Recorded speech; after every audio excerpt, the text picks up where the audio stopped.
Good morning, football lovers. Good morning, football lovers. Good morning, football lovers. I hope you guys are well. I hope you guys are good. I hope you guys are taking good care of yourselves.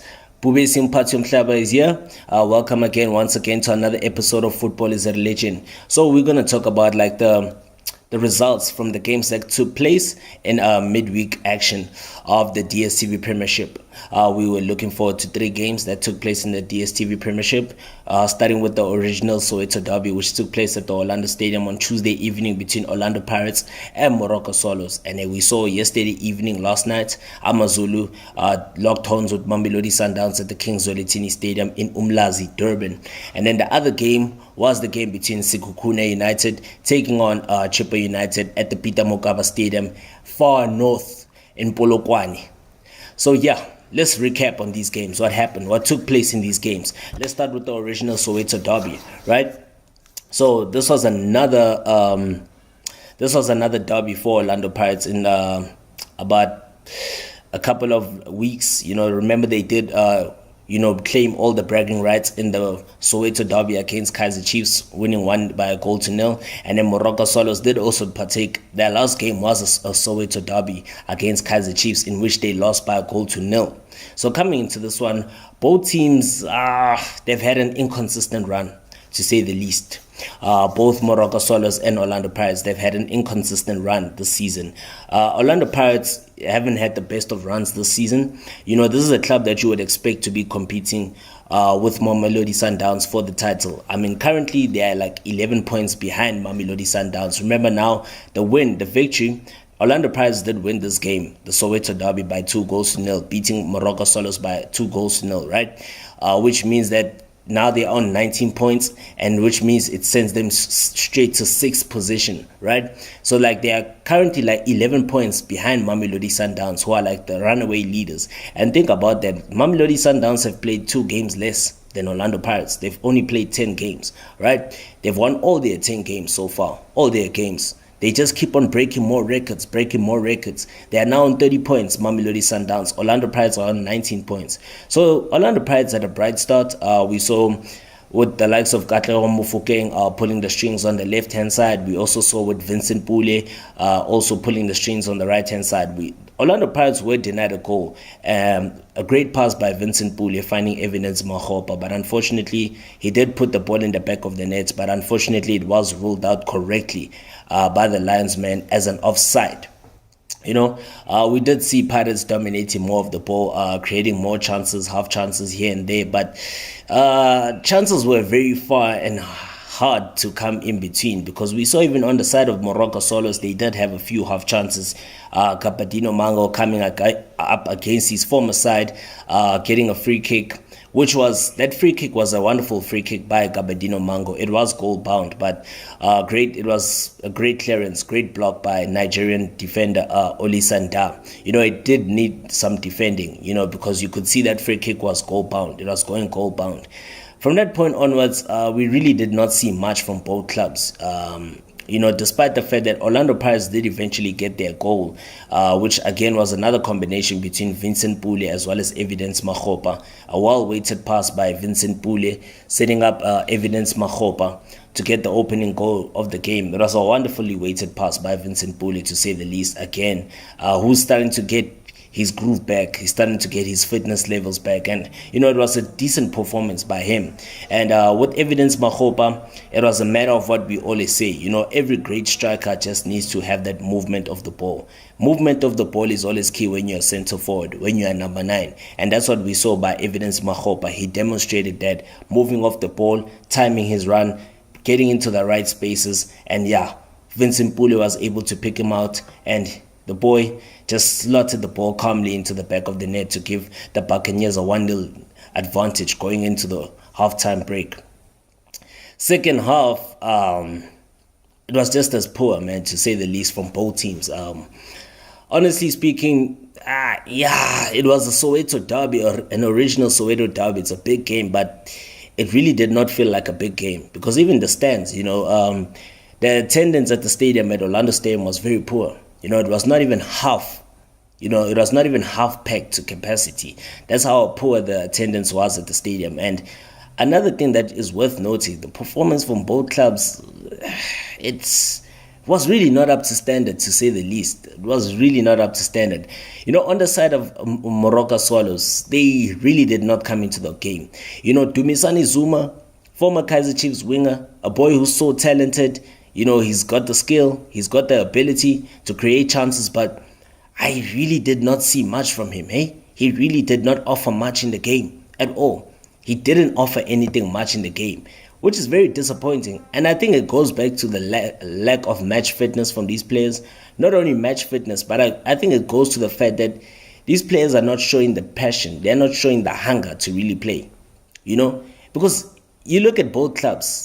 Swallows were promising. They were able to string along some passes together, but as they got into the final third, they were rushing the ball. And I don't understand why were they rushing. They just had to be patient. Continue building up that patience, because remember, right now, you're only a goal down, right? You can still get back into the game. Right now it's just a matter of being patient, build up from the back, because that's what you clearly see what Swallows are trying to do. They're trying to play that football that Mamelodi Sundowns are accustomed to, which is like playing the ball from the back, right? And right now, that's what you saw in the game against Orlando Pirates in the derby. But you could see it's still not effective. They are still not getting it right, because what I see, Moroka Swallows, what their problem is that they are not, it's the rush of blood to their heads. You understand? The rush of blood. They're rushing the balls. They're really rushing, and they're not supposed to rush, because that's the problem. When you rush the ball, you give away possession unnecessarily. Even Pirates themselves, they were just not, man, I don't know, man. Pirates were just not at their best at all. They didn't capitalize on the mistakes that Moroka Swallows made. I think from a team of Orlando Pirates' caliber, you'd expect them to capitalize on most of the mistakes that Moroka Swallows made in terms of giving away the ball cheaply. Because there were a lot of times where Moroka Swallows did give away the ball cheaply. Look at players like Paki. His match fitness was also questionable. He was not fit at all. You understand? And you would expect Orlando Pirates to capitalize on the fact that most of these Swallows players are not really players that have that experience of playing at the professional level. Some of the players that were there, that were actually playing, were just not showing up. Palani as well was not in the game at all. The likes of Phillips at the back as well, he was just not at his game at all. The likes of Sibia, and with the second goal, that when Saleng came on, Saleng super sub came on, he completely changed the game. He's the one who created that second goal. He claimed it, of course, but it was indeed an own goal. That was a great run by Munapule Saleng all the way to the byline, spreading the ball, crossing the ball into the box, and it was an own goal by the defender, Usibia. First of all, that second goal that Orlando Pirates scored, I would say it's poor defending again for Moroka Swallows. And again, poor positioning from the defender who scored the own goal. Very poor defending and poor positioning from the defender once again. And basically that goal is like similar to the one that he created against Mamelodi Sundowns in that famous 3-0 victory in last season's MTN 8 semi-final second leg at the Peter Mugabe Stadium. Remember, Saleng made that run all the way to the byline, and then he created a goal for Kemedi Rasmus. As the ball almost went out of play, he managed to keep it slightly, and then he set up Kemedi Rasmus, and it's the same thing as what happened against Moroka Swallows. Remember, Saleng did score a hat-trick against Moroka Swallows, his former club, last season, so which means he has got 3 goals in this fixture. The top goal scorer in this fixture is Leslie Manyatela, the late, who scored 4 times in this fixture for Orlando Pirates, being that. So the victory sees Orlando Pirates in 6th. As for Swallows, they remain in 7th, which also sees Kaizer Chiefs move down to 8th position, right? Let's go straight to Durban. Amazulu took on Mamelodi Sundowns. Like I said, both teams were hoping to bounce back from their recent cup defeats. Amazulu losing out to TS Galaxy in the Carling Knockout Cup semi-final. And then as for Mamelodi Sundowns, they lost to TP Mazembe in the CAF Champions League group stage, match day 2 in Lubumbashi in the DRC. So coming into this one, obviously we knew that Mamelodi Sundowns were going to win this game. They were the favorites to overcome Usuthu, the home side, at the Kingswell Stadium. But then, to say the least, you you would obviously know that AmaZulu are not a pushover. You know, they're not just a pushover. They are a tough team to beat. They are a tough time to play against. They did demonstrate it even in the, Carling Knockout Cup. They knocked out Kaizer Chiefs in the first round, as well as they recently drew at the Moses Mabhida Stadium against Orlando Pirates. So they have shown that they are a team that, can put up a challenge against the big clubs, and that's exactly what they did in this game against the Brazilians, even having a goal disallowed for offside, which was definitely not an offside. That goal that was scored by X-Teen was definitely not an offside at all. That was not an offside. So how the game started, obviously Mamelodi Sundowns were dominant. They started on the front foot. We saw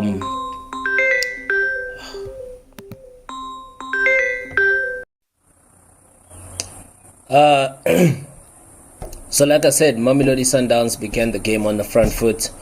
We saw them attacking from the first minute onwards. We saw a couple of chances that they created through Marcelo Allende, although his shot was deflected and went out for a corner kick. We did also see some couple of changes, from the Mamelodi Sundowns starting 11 from the team that started against TP Mazembe. We saw a change in the midfield, Pelele Mkhulisi coming in to make up that three-man midfield alongside Teboho Mokoena and as well as Marcelo Allende. What I can say is that also give credit to Sundowns for actually pressing their opponents from the first minute onwards, and I think that's what is Mamelodi Sundowns' biggest strength, is that they press from the first minute going onwards. I think that is also one of the reasons why they've been winning so many games and why they've been so dominant in the PSL, due to the fact that their strength is to always attack from the first minute. They are the ones who always have to show intent from the very first minute, put pressure on their opponents. Because right now, what Mamelodi Sundowns did in this game, they knew what they wanted to do. They understood that AmaZulu is a tough team to break down. They know that AmaZulu is very compact and very solid defensively. So the best way to get at them is to attack from the first minute, put pressure on their opponents. You understand? And that's what Mamelodi Sundowns did. Eventually they were to be rewarded, as they were to be rewarded for their efforts, as Themba Zwane won them a penalty due to the fact that defender Mbongeni Gumede did foul Mshishi in the box. That was a clear foul in the box, and I think what the defender made Gumede is that he allowed the ball, Themba Zwane, to keep the ball in his feet. He allowed the ball to go past him, whilst Themba Zwane was able to hold on towards the ball. Eventually, as he knew that he lost his opponent, he had to commit the foul. But still, it was not a wise choice to do. There was not a wise decision to make as a defender, because the reason being, obviously, you are in a dangerous spot. You are in a dangerous area, which is the penalty box. Understanding the fact that if now you make any contact with your opponent, you are likely to concede a penalty. And that's what Mbongeni Gumede did.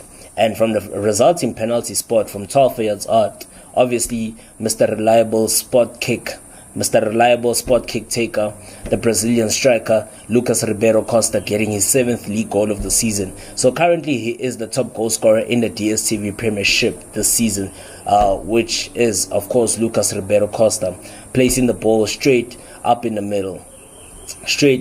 middle. Upwards, goalkeeper obviously stand no chance of saving that ball, and to give the Brazilians a deserved lead before the halftime break. And to say the least, Sundowns did create more chances. We saw Peter Shalulile had a couple of chances. That was great saves from the goalkeeper, Umzimela of AmaZulu. He made a couple of chances denying Shalulile a brace. The first shot, which was a good shot by Shalulile, great save by the goalkeeper as well. And the second one, of course, it was hit straight towards the goalkeeper. So obviously, goalkeeper had that covered. But nonetheless, it was a good save. And then we saw AmaZulu, they grew much more into the game. Especially with Tsepang Moremi. Tsepang Moremi was causing Bootwell all sorts of problems. We saw Bootwell, the Moroccan left back, was struggling to contain Moremi with his pace, his speed, his agility, skill, his ability to cut onto his favorite left foot. He was causing Bootwell all sorts of problems. You understand? And luckily, the Moroccan was very fortunate not to get even a red card, because you could tell at this point in time from the way how Moremi, he was struggling to really contain Moremi. You understand? Committing some of those fouls, those cynical fouls. That's why I say he was very fortunate not to even walk away with the red card, because he could have on any day, right? But like I said, AmaZulu did grow more into the game. They created chances. They gave, everything that they could. And I think they were supposed to be rewarded in the second half. That was a great, build up. Moremi setting up X-Teen, who was in with a great through ball. You understand? Who was onside. He timed his run to perfection, but it was ruled out to an offside. I mean, that was a great goal, as well as the fact that that was not an offside at all.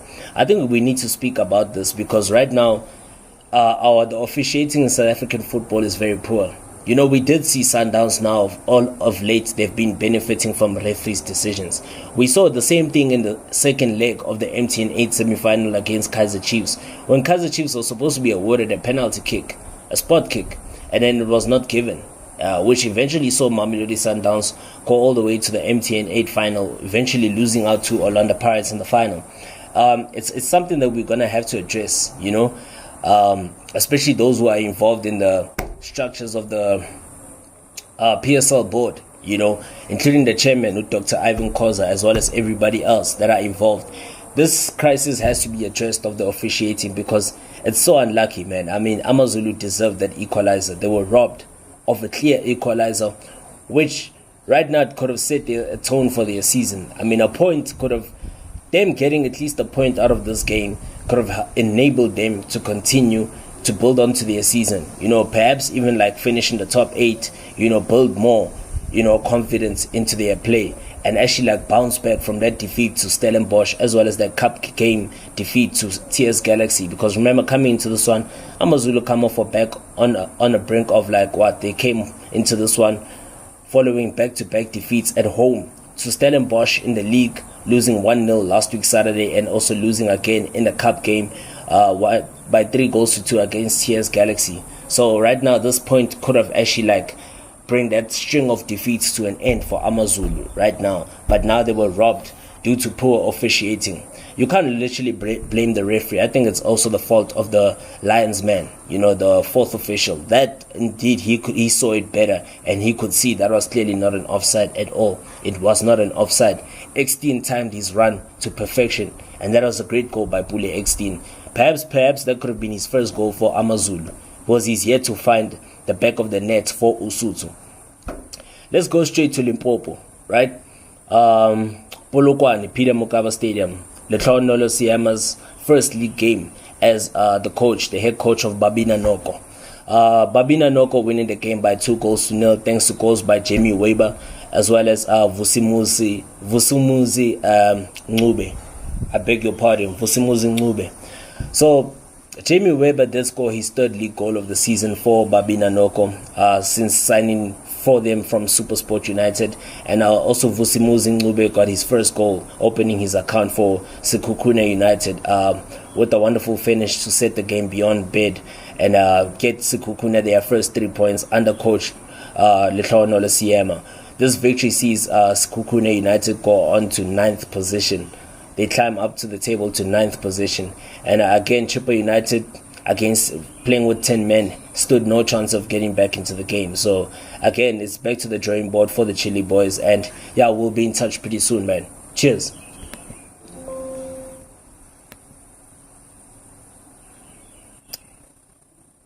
Yeah, that's it for now.